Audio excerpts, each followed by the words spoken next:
What's up, everybody? Welcome to Podcast Now. I'm Alex, and in this video, I want to talk about if we're going to get the third Middle-earth Games announcement in 2021. Now, I've made these videos before for a lot of other games. I really feel like this one is as much of a surefire bet as you can get. However, anything really is on and off the table in terms of the world, because of what the world's been doing, obviously, in 2020 and 2021. But look, let's just kind of jump right in. It's been 3.5 years since we've gotten the last game, Middle-earth: Shadow of War. Now, Mordor, War, they were both phenomenal. And I should say this, and especially this will become more important as we get close, like if the game is announced and it's real and all that stuff, it'll be more important. I'm not even a big Lord of the Rings fan. In fact, I don't like Lord of the Rings, and that's going to be a very hot take. I've watched all of them. I watched all the Hobbits. I haven't read the books. I'm not going to put myself through that, but I'm not that big of a fan. I have played a lot of Lord of the Rings games, or in that kind of, in the world of that before. I've played actually quite a few of the games. I'm really excited for the Gollum game,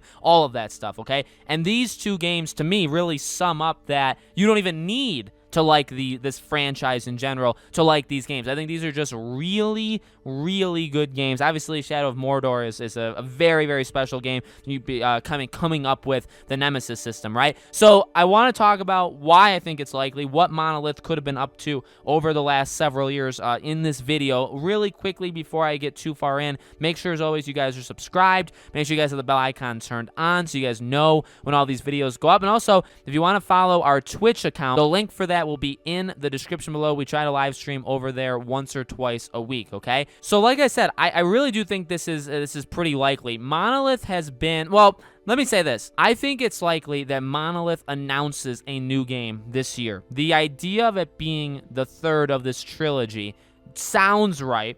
Probably is what's going to happen, but it's not definitive. Over the last several years, we have heard through a lot of different things a push to do more superhero stuff, okay? Whether that's Superman, whether that is just other things in general. We've heard a push of Warner Bros. In general, and obviously DC, but Warner Bros.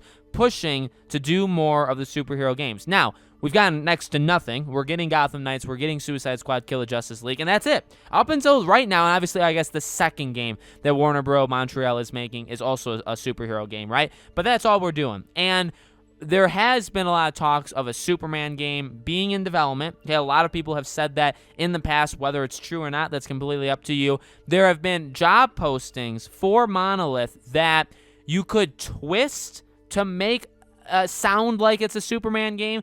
At the same time, it does sound very similar to the Middle-earth games. That's kind of why I still do think it's going to be a Middle-earth game. It's going to be the third game. Because you really can. The job postings talk about like an open world. It talks about some of the combat systems. I mean, you could imagine it being a Superman game, but in reality, I don't know, like they've done two of them. Why not just finish it off for a third one? Now, Shadow of War did have the microtransaction controversy that at the time really hurt the game, I'd say, overall. It didn't kill it, it didn't destroy it, but it was just not something that people liked. With that being said, well, number one, Monolith didn't even do that, right? That was above their pay grade, the people that made those decisions. And number two, it seems very clear that Warner Bros. Doesn't care because we know that they're going to be doing more of it. In fact, they even said, right there, I guess the rumor is that they're going to be pushing more towards live action, which means more like kind of like, that doesn't need to mean more pay to win, but it does mean more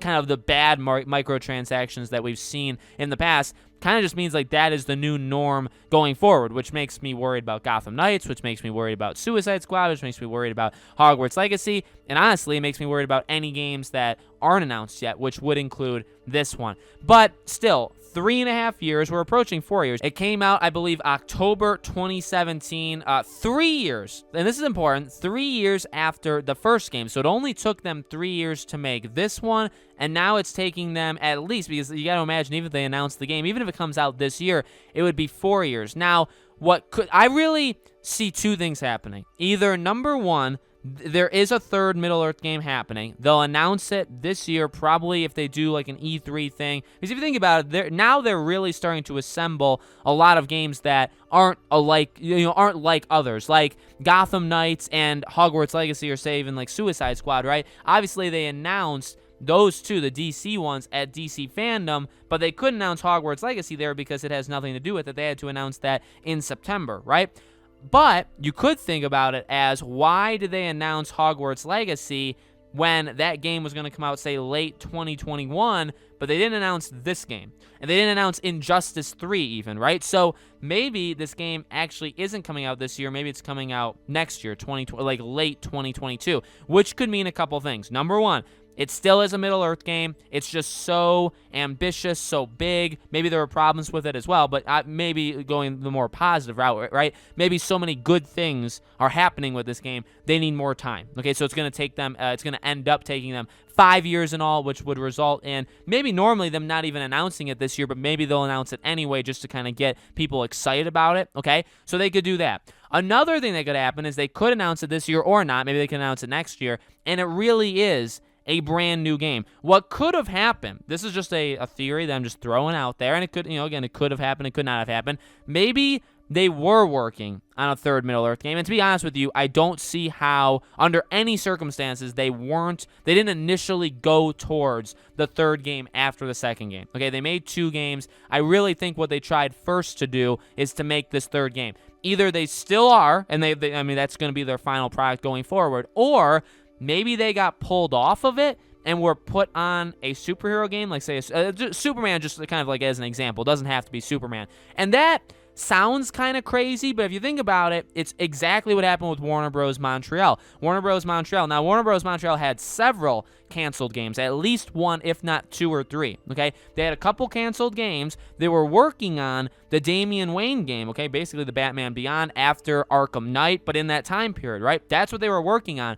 But for some reason, that game was canceled. Now, to me, I think they were told to kind of pull off of that. Now, that is, again, just a running theory that could very much be wrong. Maybe they had all these problems, but I feel like if you're Warner Bros., maybe you were like, all right, look, we've given you a lot of chances. You've made 2, 3 canceled games. You're working on this one. Yeah, it's promising, but at the same time, you know what?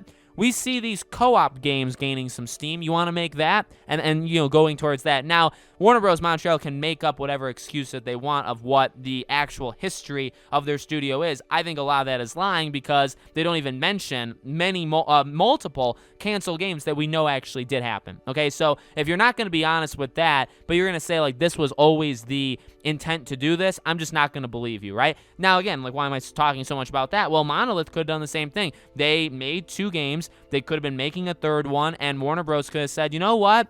You make some great games. The Nemesis system is phenomenal. Maybe we can have you make a superhero game, and you can move the Nemesis system to that. That would take a lot of time. Or, again, if you want to look at the positive side of just a Middle-earth 3, you could do that, and maybe they've just enhanced the Nemesis system and everything else, because the game isn't just that system. Everything really high, and that obviously has taken them quite a bit of time. It makes me excited because I really, again, truly, it's odd because I don't like this franchise at all in terms of like the movies, books, anything like that. But I really have always been impressed with both these games. I mean, they're phenomenal. The first game I got a platinum. I even platinumed the game. I played that first game for so many hours. Second game I played much, much less, but I still really, really enjoyed it. So I'm very much looking forward to a third game if that's what they're doing. Honestly, I think Monolith, the studio, is just very talented. So if they weren't making a third game and they were making a superhero game or they were making just a random new IP or whatever, I'd be down for all of that, okay? I do think no matter what, this is a very, very good year and a very, very and a year that has a very high probability that they do announce their next game. It's been 3.5 years. If we get into the fall and they haven't done it, it'll have been 4 years. At that point, either bad things have definitely happened, okay, or the game is just so ambitious that they're just not ready to talk. I mean, I guess there are other things, but a big thing that I think would come up in a lot of people's minds, including mine, is there were either something wrong with the game that they're working on and they fixed it at some point, or they were working on something, it was canceled, and now they're working on something else. That, to me, if we go through 2021 and we don't get an announcement from them, that, to me, is what happened. So let me know in the comments below, guys, what do you think? Do you think this is the year we get the third Middle-earth Games announcement? Do you think maybe it releases this year? Do you think that they announce something else, or they announce it next year? Let me know what you guys think about this entire thing in the comments below. As always, make sure you guys are subscribed, bell icon turned on, so you know when all these videos go up. Again, if you guys want to follow our Twitch channel, link for that is in the description below. Thank you all so much for watching. If anything ever comes out about this game, whether it's leaks or an announcement or anything like that, I will absolutely be covering it on the channel, okay? So thank you for watching, and I'll see you all on the next video.